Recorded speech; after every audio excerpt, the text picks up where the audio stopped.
This is not the world's worst episode of black mob violence that we caught on video. Nor is it the world's worst example of a reporter in denial, deceit, and delusion about what she is reporting on. No, when you put these two together, what you get is a ridiculously bad account of what is really happening in that community. And now the ridiculously bad is the norm.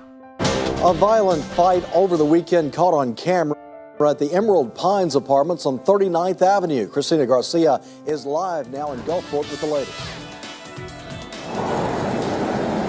Hugh, I'm over here at the Gulfport Police Department where Gulfport Police Chief Leonard Papania says he's had a chance to review that video taken over the weekend. Now, we're going to go ahead and take you to that video right now. It all happened on Sunday. The video comes from somebody who was actually there in the parking lot at Emerald Pines Apartments just off 30th Avenue. And that person shows you what is going on in the parking lot. You can see people punching. You can see people pulling hair as well as using bats to hit each other. Now, Gulfport Police Chief Leonard Papania says what's really alarming is the fact that he says he sees nobody at any point really take any serious action to pull apart people and to actually break up the fights. Only when Gulfport police arrived did the fights actually stop. People dispersed the scene, and he says that's why police have not made any arrests in this case, because he says that when police got to this scene, nobody hung around to talk to police about what exactly happened and who was injured.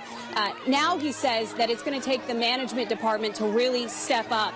He says that they're really going to have to get with the owners of the property because it is a privately owned property, and he's going to have to talk with them to get them to work on fixing the issues that are there right now. He says that over the years there have been dozens of hundreds really of calls to the Gulfport Police Department to come out there. This year alone there were 91 arrests out there.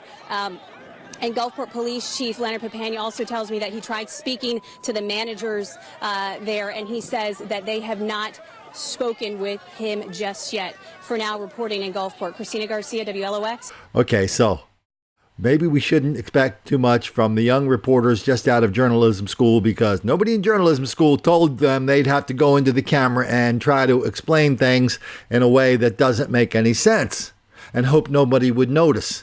So first of all, my favorite line in there, she goes, nobody was trying to break up the fight. Hey, that one lady came in with a baseball bat and clubbed the other person.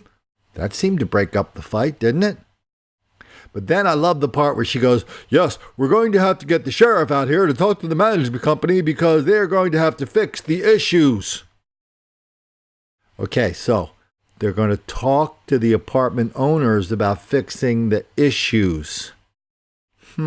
What are they going to say? What are the magical words the sheriff is going to say to the owner in order to get these black people who have been involved in hundreds of violent examples of black mob violence over the last several months? What are the magic words? Please stop. More midnight basketball.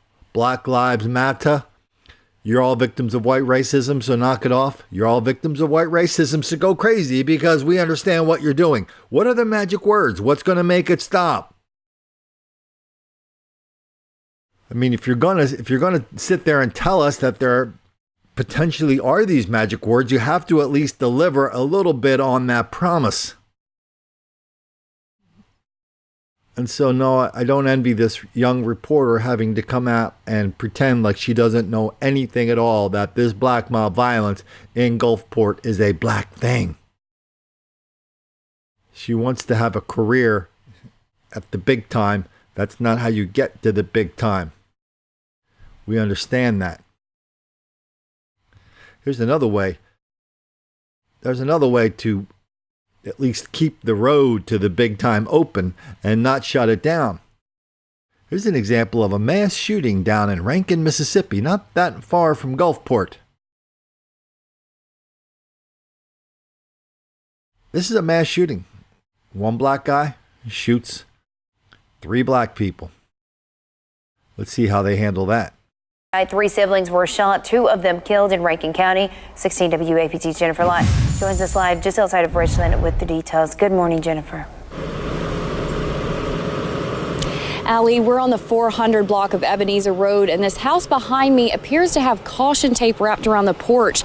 But because there isn't a clear address posted here, we don't know for sure that this is the house where the shooting happened.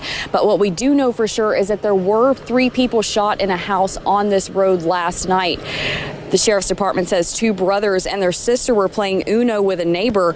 Investigators say the neighbor got mad and shot the teens with a rifle. The girl died on the scene and 1 brother died at the hospital. Authorities say the brother who survived is expected to recover. Multiple law enforcement agencies were called out here, including a special response team. They forced their way into the house and arrested 23-year-old Farino Harris. It's a tragedy, especially here in Rankin County, where we have very few violent crimes like this. All these the victims knew the suspect. We don't know what set this off or what caused it. Deputies say Harris is in custody and is expected to see a judge this morning.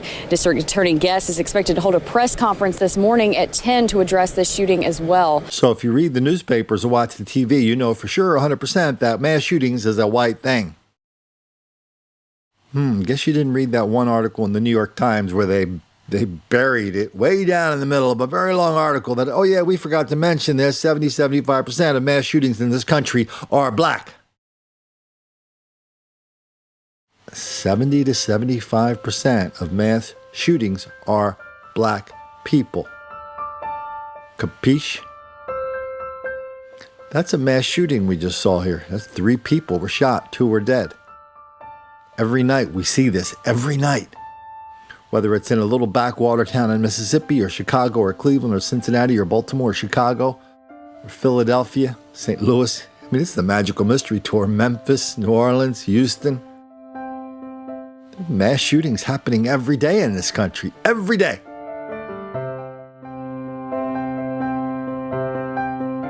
Yet we can't get a reporter to acknowledge that. We can't get a talking head to acknowledge that. I mean, we talk about, all of a sudden we're talking about classroom violence, how we stop it. Look, if you're a student in America today, you are much more likely to be harmed if you're a white student in a black school or a white student going to school with black people than you are with some crazed white kid who should be on meds, who should be in jail, bringing a gun to school and shooting everybody. That's another fact of life, much like the mass shooters are black fact of life, that everybody wants to wish away, everybody wants to hope nobody notices, everybody wants to call somebody a name if they bring it out. That doesn't change it. That just emphasizes it. They're talking about mass shooters. They're talking about large-scale episodes of black mob violence so wildly out of proportion. Well, that does make the black kids angry.